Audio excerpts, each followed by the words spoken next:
this section I have titled as Feelings and the Rage Monster. Uh-huh. So I didn't make a whole lot of notes, honestly, while we were listening, because I just kind of sat there going, Yep. And then with the realization that my rage monster might be a little sociopathic. Yeah. So, and what's interesting, she talked about, feelings and how, and I work with men with anger issues. You can always feel where the anger grows from. Yeah. Okay. Which is your early warning system to get it in check, guys. But she talked about feelings for women being right about here. Little closer, like the solar plexus. Okay, yeah. And then it spreads out, but in the physiological response, and again, same thing with anger for men, same way. Yeah. But she talked about when their feelings get hurt, it then obviously shuts everything down. And then they access the petty offense file. Men, this is that memory of everything you've ever freaking done wrong. Okay? I'm only laughing because it is true, whether we want to admit it or not. Okay, and that's one of the reasons we do this stuff together. You can see we're out of the car. We've made our trip back from Colorado, and we're recording this part now. But the reality is, and she specifically said, well, I want to keep the peace or he won't protect me, the biological long-term programming. So you kind of let all the little stuff slide instead of addressing it. And then when she's going off on this, the rage monster explodes, which is all well and good until you get defensive, men. Now, this kind of ties into one of the things we teach men, because when your feelings get hurt, technically your feelings are valid even if they're wrong. Even if they're wrong. And some women don't like it when you say that, but it's the reality of it. It is the reality, but it's also not necessarily up to anyone else to tell you that they're wrong or right. Correct. Now, men, but I didn't do anything wrong. I'm like, yes, and you don't need to apologize for doing something wrong, but the apology sounds something like this. I am sorry that me doing XYZ hurt your feelings. That was never my intent. Okay, now think about it. Yeah. What you did hurt her feelings. You didn't have any intent behind it, and you did nothing wrong in most of the cases. All you're acknowledging is that her feelings got hurt because that was never your intent. We don't ever want to hurt our loved one's feelings. Now, that gives her the chance to not have the rage monster connect to the petty offense file and absolutely explode on you.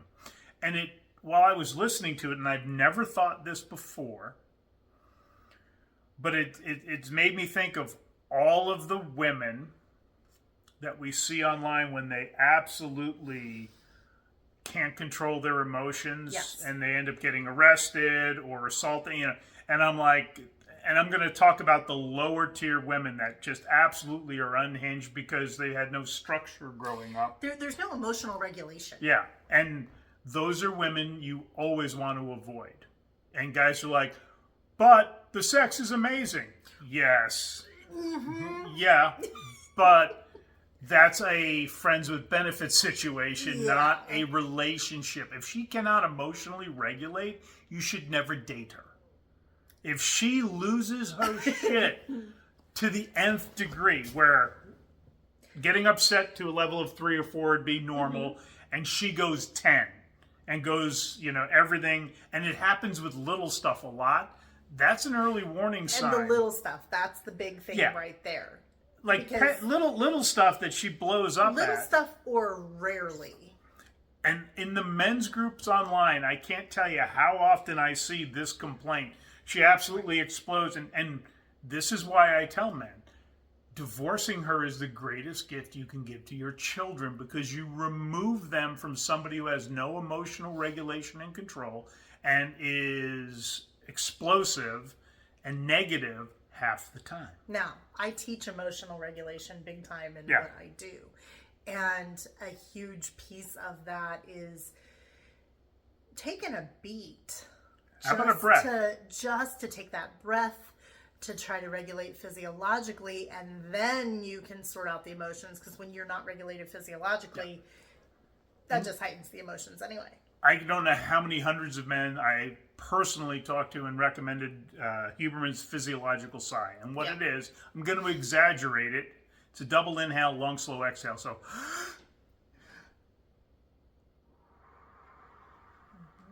now, as we're sitting here, and if Melanie was going off, I could go.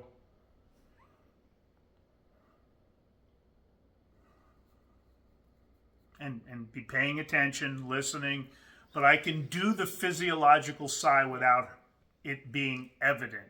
Right. Because that might tip someone a little further in the wrong direction. It's a delicate, it's a dance.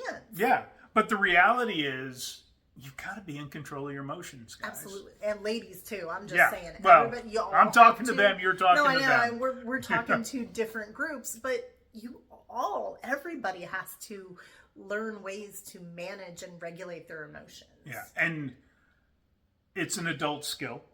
Yes. And the petty offense file, I believe, is a uniquely feminine trait as a rule. As a general rule. As a general rule.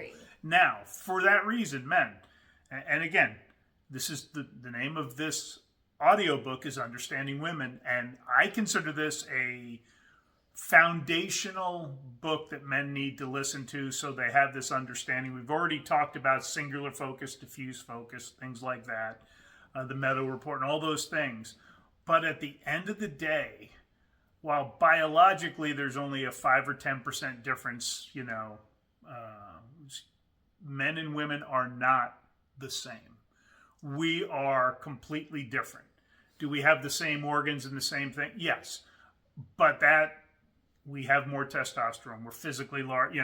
There's been a insanity in society recently trying to say how there's no difference. We are very different. Charlie even used to say how we felt like we were just, the same. And he's realized, well, that was wrong. Well, I mean, biochemically, hormonally, neurochemically, like their brain structure. Yeah. There are differences, and we have.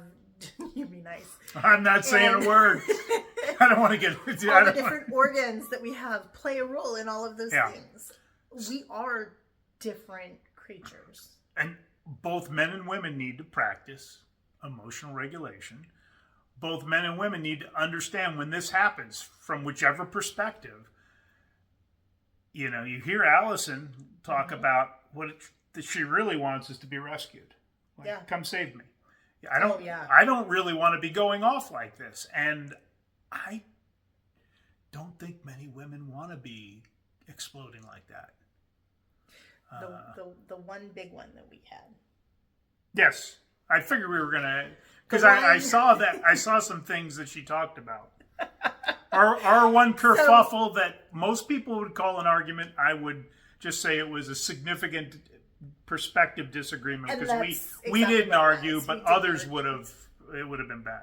My mind went to the petty offenses file, but mine doesn't come out as a rage monster.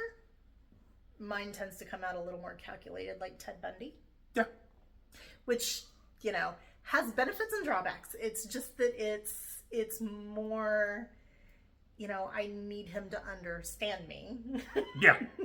But even if you're not being logical. I was feeling that, please fix this. Rescue me. I don't want to feel like this. And I didn't react. No. I actually, thank God. That would have turned into a disaster. I was doing my damnedest to not react myself. But there were some other things that played into it for me that made it go deeper. I'm okay. That made it go deeper than it would have under other circumstances. Yeah. So, I was seeing a lot of these things as she was talking. I was aware as well. And you stayed emotionally. I want to be clear. She stayed emotionally regulated. She didn't lose her shit. She also, the Ted Bundy psycho part of her, when she accesses the rage monster, knows that's not effective with me. Maybe more Hannibal Lecter. Yeah, well, either or. I kept it in check. But she knows it's not effective. Right. And no one wants to be, attacked or, yeah. And whatever. That doesn't give good responses from anyone. Yeah, and I purposely slowed my whole response process down so as not to be reactive, I wanted to think it. She knows enough because of the work you do and all the stuff we do that, I'm pondering. So don't badger me for a response because you won't like the quick response, And so really... That also gives me time to collect my thoughts and help me put it into short... blurbs, concise, yeah, so that I'm not rambling for 3 minutes on some sort of point on the meta report when it doesn't need to happen. Yeah. So, guys, you can apologize for hurting her feelings because you didn't mean to do that. Which you did an excellent job on that one, because I remember where I was sitting and what you said. You just literally put your hand on my shoulder. And you said, "I'm sorry for the part that I played in your feelings," basically. Yeah. And that wasn't even necessary. She didn't do anything wrong, but it felt good. But I'm acknowledging your human experience. And again, I will never tell a guy to apologize for something they didn't do wrong. But again, I never meant to hurt your feelings. Yeah. There was a misinterpretation. And I had some contributions to that, and it all worked out great. But it was actually probably better that it went that way than that it would have gone smoothly. I think there was more that came out of it in some ways. So, all right, that's this session. I'm going to guess there's 1 or 2 more just from the amount of time left. At best, there can only be 3. So we're getting, if you're still with us at this part, there's a lot to be learned from this audiobook. But again, this gives you that male-female dynamic perspective instead of just listening to it. Yeah. All right, guys, we'll see you in the next video.